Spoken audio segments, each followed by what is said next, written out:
بسم اللہ الرحمن الرحیم. ناظرین السلام علیکم، میں ہوں غضنفر ہاشمی اور پروگرام ہے اوپن مائنڈز. ناظرین، سانحہ پشاور کے بعد پاکستان کی سیاسی اور فوجی قیادت سر جوڑ کر بیٹھی اور انہوں نے اتفاق رائے سے دہشت گردی کے خاتمے کے لیے ایک ایکشن پلان کی منظوری دی ہے. یہ ایک خوشائند بات ہے کہ پاکستان کی سیاسی اور فوجی قیادت ایک ہی پیج پر ہیں اور انہوں نے اس ایکشن پلان کے تحت جو رستہ اختیار کیا ہے وہ یہ ہے کہ پاکستان کی پارلیمان میں ایک آئینی ترمیمی بل پیش کیا جائے گا جسے 21واں آئینی ترمیمی بل کہا جاتا ہے. اس کے تحت پاکستان میں ملٹری کورٹس کا قیام عمل میں لایا جائے گا جو کہ سپیڈی ٹرائل کریں گی اور دہشت گردوں کو سزائیں دیں گی. پاکستان آرمی ایکٹ 1952 جو ہے اس میں بھی ایک ترمیمی بل پیش کیا جائے گا. جب تک یہ پروگرام آپ دیکھ سکیں گے اور دیکھ رہے ہوں گے، امید ہے کہ جو پاکستان کی پارلیمان ہے اس کے اندر یہ بل پیش ہو چکا ہوگا اور اس کے یا تو منظور ہو چکا ہوگا یا اس پر بحث ہو رہی ہوگی. آج ہم اس پہ بات کریں گے کہ یہ جو بل ہے اس کے کیا رزلٹ نکلیں گے، نتائج کیا ہوں گے اور اس کے خدشات کیا ہیں، کیونکہ مختلف سیاسی جماعتیں جو ہیں وہ ان کے خدشات بھی ہیں، مذہبی جماعتوں کے بھی خدشات ہیں، لیکن مجموعی طور پر ایک ایسی فضا ہے کہ تمام لوگ اس پہ اتفاق کرتے ہیں کہ دہشت گردی کے خاتمے کے لیے ہمیں متحد ہو کر جو لائحہ عمل اختیار کرنا ہے اس میں ہمیں حکومت کا ساتھ دینا ہے.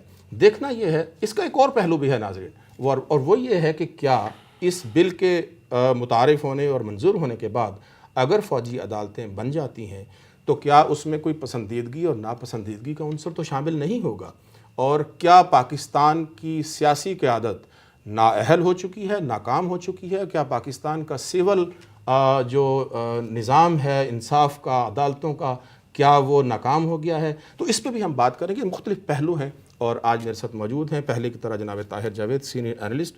طاہر صاحب بہت شکریہ آپ میرے پروگرام میں تشریف لائے. فوجی عدالتوں کے قیام کی بات ہو رہی ہے اور امید ہے کہ ایک دو دن میں یہ مسئلہ جو ہے وہ منظور ہو جائے گا پارلیمان سے. میں اگر آپ اجازت دیں تو میں وہ پڑھ دوں جو کہ ترمیم ہونے جا رہی ہے. ناظرین، یہ وہ جو خاص بات ہے اس ترمیم میں چاہتا ہوں کہ آپ لوگوں کے ساتھ شیئر کر سکوں. 21ویں آئینی ترمیمی بل کے تحت آرمی ایکٹ کے تحت بننے والی عدالتوں کو آئینی تحفظ دیا جائے گا. یہ عدالتیں 2 سال کے لیے ہوں گی. آرمی ایکٹ 1952 کی سیکشن 2 میں سب سیکشن شامل کی جائیں گی.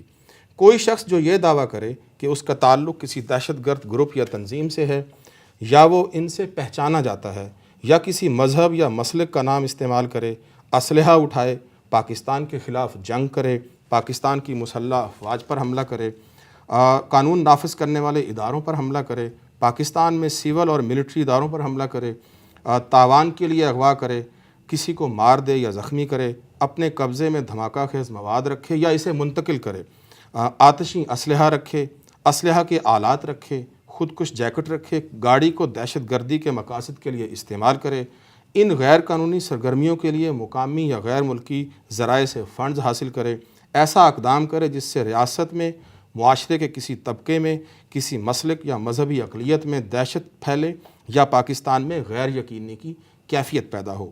تحفظ پاکستان ایکٹ 2014 کے شیڈول میں سیریل نمبر 1 سے 20 تک کو اس ایکٹ کا حصہ بنایا گیا ہے. اور اس کے ساتھ ساتھ وفاقی حکومت با اختیار ہے کہ یہ وہ کیسے پہلے وہ فیصلہ کرے گی کہ یہ ٹرائل جو ہے یا یہ کیس جو ہے وہ ٹرائل کورٹس میں جو ملٹری کورٹس بنے گی ان میں منتقل کیا جائے یا نہیں. وفاقی حکومت کا ایک اپر ہیڈ ہے. تو یہ خاص خال و خد ہیں اس کے. اور آپ کیا سمجھتے ہیں کہ اس کے کیا نتائج نکلیں گے؟ دیکھیں، سب سے پہلی بات تو یہ ہے کہ I'm not very proud of it کہ بھی پاکستان میں جو ایک سلوشن ہے سزائیں دینے کا، ٹیررزم کے جو مجرم ہیں ان کو ملٹری کورٹس کو وہاں پہ واپس مارشل لا سے دور میں تو چلتی رہی ہیں نا، اس سے ہٹ کر اس کو بنایا گیا. لیکن ہیون سیڈ دیٹ ان کی ضرورت تھی. اچھا، ان کے بغیر کام بھی نہیں ہو رہا تھا.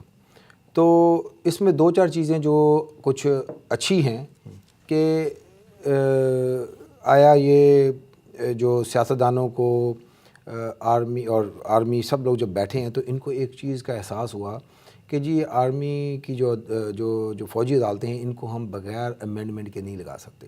I think this is an achievement for civil society, for the real justice system. جو آپ ٹریڈیشنل جو high courts and supreme courts, یہ ان کی ایک سکسیس ہے کہ پہلی دفعہ پاکستان کے اندر اس چیز کو محسوس کیا گیا کہ جب ہم فوجی عدالتیں بنا دیتے ہیں، بنانے کے بعد اس پہ فیصلے کر دیتے ہیں، فیصلے کرنے کے بعد کچھ سال کے بعد یہ چیلنج ہو جائیں گی تو کیا ہوگا۔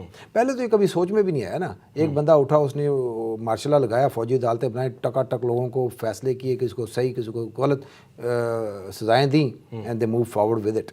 اب اتنی سکسیس ضرور اچیو کی ہے پولیٹیکل فورسز نے اور ریئل جو جسٹس سسٹم ہے کہ ان چیز یہ جو ایک پریولیج، یہ جو ایک پروویژن ہے، اس کے لیے ان کو آئین کے اندر ترمیم کرنی پڑی یا کروانی پڑی۔ سو اس کو ایک بڑا آپ ذہن میں رکھیں۔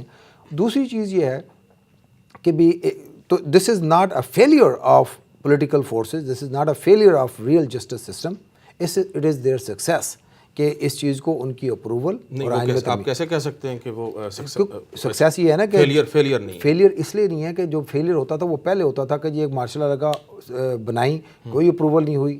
آج کوئی شخص بھی اس طرح بغیر اپروول کے آئین میں ترمیم کے نہیں، میں اور بات کر رہا ہوں، میں بات کر رہا ہوں کہ اگر ہمارا وہ سول جو انتظام ہے انصاف دینے کا، اگر وہ عدالتیں صحیح کام کر رہی ہوتی، اسپیڈی ٹرائل ہوتے، تو ہمیں کیا ضرورت تھی فوجی عدالتیں قائم کرنے کی؟ اس کو میں اب آپ کو یہ دوسرا پہلو اس چیز کا، یعنی ہمیں پھر رجوع کرنا پڑا پہلے اس کی فوج کی طرف۔ نہیں، ہاں بالکل کرنا پڑا۔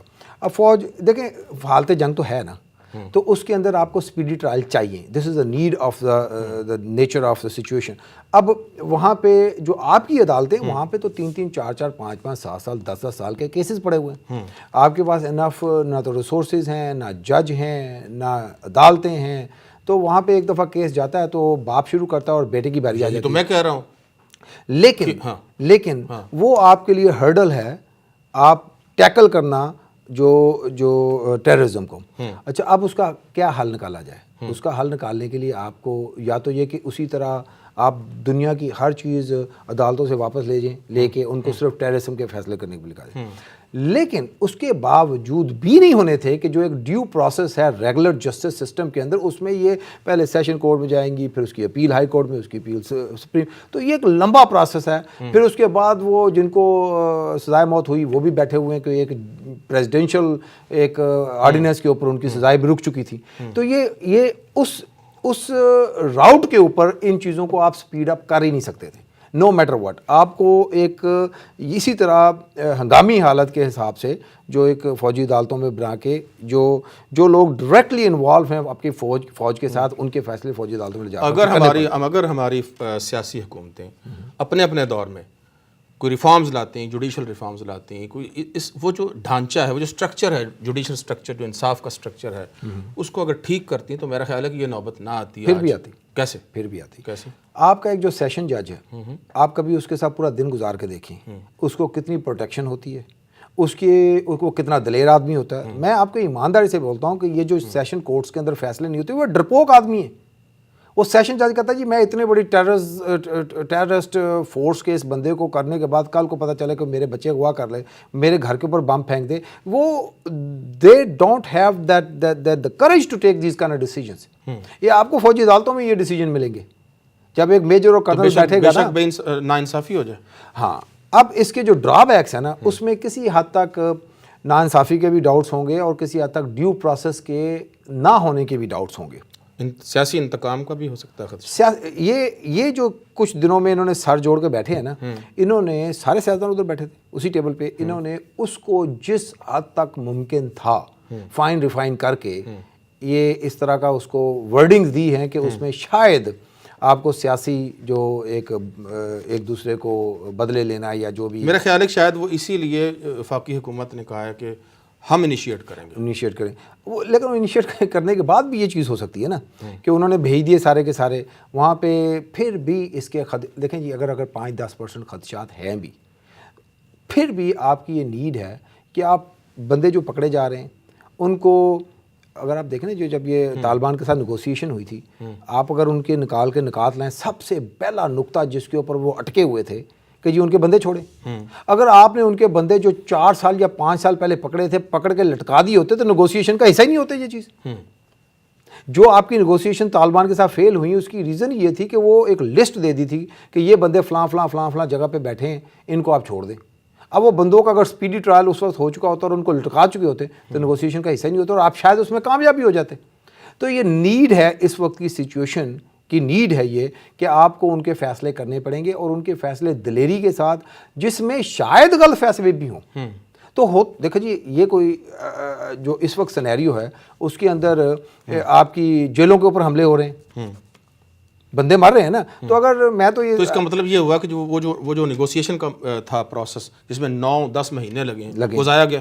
ضائع گیا نا. وہ اگر آپ کے یہ بندے لٹک چکے ہوتے ہیں تو یہ تو اس کا نقطہ بھی نہ ہوتا. ان کی حکمت عملی غلط تھی, وزڈم نہیں تھی, کیا تھا وہ؟ یہ فوجی عدالتیں پہلے ہی بن جانی چاہیے تھیں, لیکن کیونکہ ہیومن رائٹس کمیشن اور یہ بہت سارے جو سول سوسائٹی ان کو اس میں ایشوز ہوتے ہیں. انفارچونیٹلی یہ 200-250 بچوں کے مرنے کے بعد ہی ہونا تھا, لیکن اس کی ضرورت تھی. اگر آپ جنگ میں ہیں تو آپ کو جنگی طریقے سے چیزوں کو ٹیکل کرنا پڑے گا.